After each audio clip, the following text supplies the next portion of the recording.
merupakan kalangan profesional, termasuk kembalinya Sri Mulyani yang sebelumnya sempat menjabat sebagai Menteri Keuangan di masa pemerintahan Presiden Susilo Bambang Yudhoyono.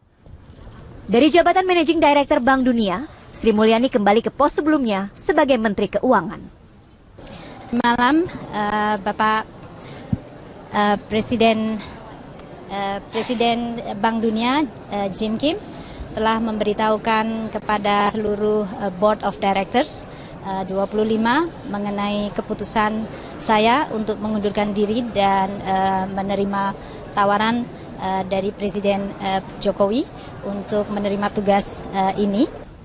Dan tidak sampai 3 jam usai pengumuman perombakan kabinet, Presiden Jokowi langsung melakukan pelantikan para menteri dan pejabat setingkat menteri pilihannya. Cindy Agustinatari, CNN Indonesia.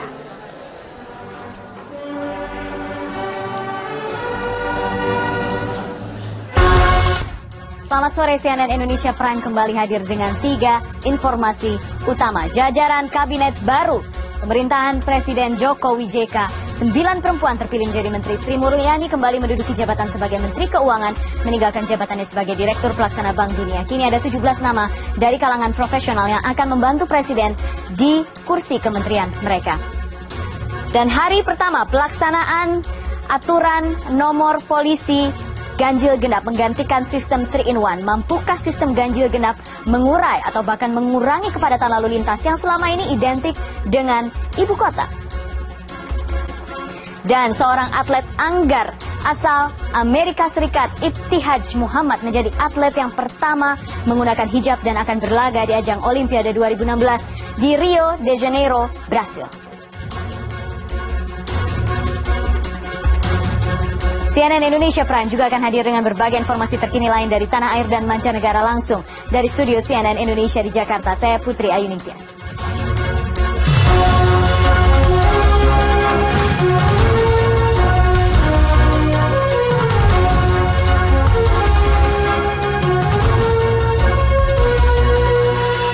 CNN Indonesia Prime.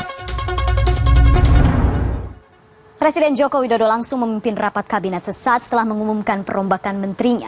Rapat kabinet digelar Rabu petang pukul 1 jam setelah pelantikan sejumlah pejabat baru di pemerintahannya. Sidang kabinet paripurna membahas program-program pemerintah, terutama di pos kementerian yang baru berganti kepemimpinan. Saya ingin semua menteri dan pimpinan lembaga bekerja lebih cepat lagi, bekerja lebih efektif, dan bekerja dalam tim yang solid, kompak, saling mendukung antara kementerian dan lembaga. Tidak ada lagi yang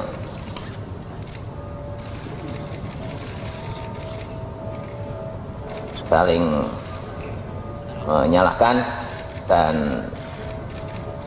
kalau ada yang kurang, ini kekurangan kita semuanya karena kita berada dalam satu tim kerja.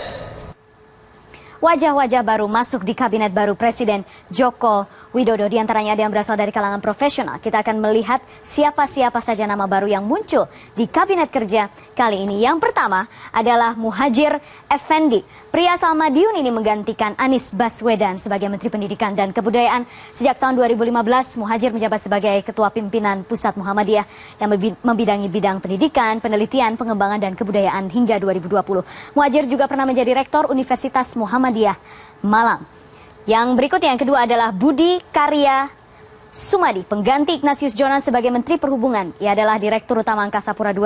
Salah satu proyek besar selama masa kepemimpinannya adalah pembangunan Terminal 3 Ultimate di Bandara Internasional Soekarno-Hatta. Sebelumnya, Budi Karya menduduki jabatan sebagai Direktur Utama PT Jakarta Propertindo, juga Direktur Utama PT Pembangunan Jaya Ancol. Dan yang berikutnya, wajah yang benar-benar baru adalah Archandra Tahar.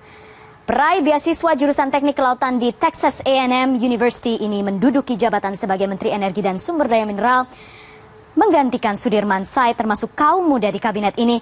Tahar saat ini menjabat sebagai Presiden di Petroneering Houston di Texas. Ia mempunyai 3 paten yang berkaitan dengan offshore dan menjadi salah satu orang yang memperkenalkan standar hidrodinamika